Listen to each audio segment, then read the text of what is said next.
Class 9। आज हम करेंगे संवाद लेखन। तो संवाद लेखन से पहले हम संवाद के बारे में जानेंगे। संवाद शब्द वाद मूल शब्द में सम हलंत उपसर्ग लगाने से संवाद शब्द बना है, जिसका शाब्दिक अर्थ है बातचीत अर्थात वार्तालाप। सामान्य रूप से दो लोगों के बीच होने वाली बातचीत को ही हम संवाद कहते हैं। दो लोगों में हुई बातचीत को लिखना ही संवाद लेखन है। संवाद की विशेषता जो निम्न है हम देखेंगे। पहला है स्वाभाविकता, अर्थात संवाद में स्वाभाविकता होनी चाहिए।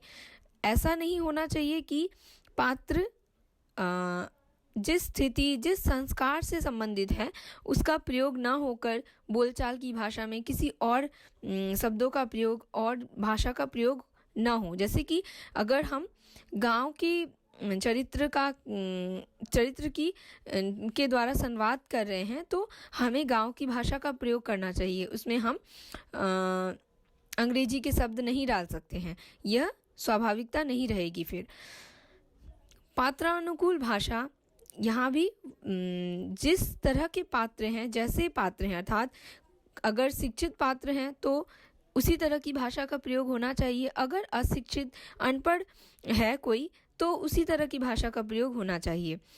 तो यह भाषा जो है यहाँ पात्रानुकूल होना चाहिए, पात्र के अनुकूल होना चाहिए।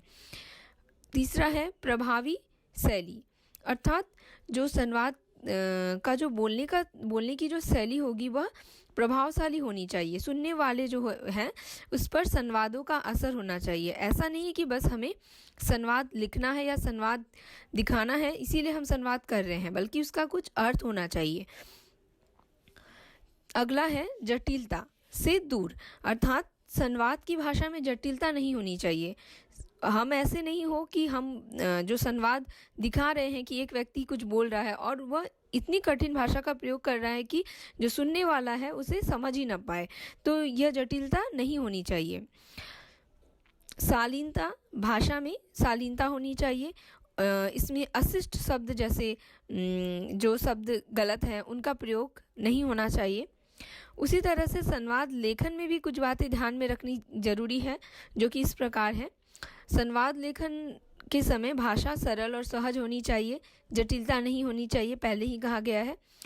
भाषा जो लेखन में जो वाक्य आ रहे हैं वे सरल और छोटे छोटे हो, अधिक बड़े नहीं हो, अधिक लंबे नहीं हो, नहीं तो समझने में असुविधा होगी। और भाषा सुनने वाले की मानसिकता स्तर के अनुरूप ही हो, जैसा कि पहले कहा गया है कि जैसा अगर शिक्षित है कोई तो उसी तरह की भाषा का प्रयोग हो।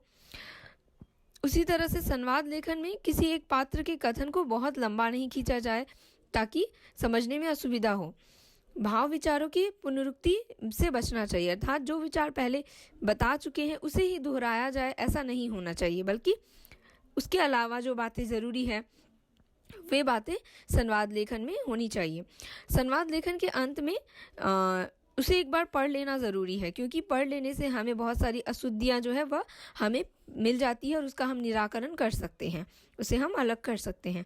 तो ये है संवाद लेखन और उसकी प्रक्रिया, उस संवाद लेखन की मुख्य बातें।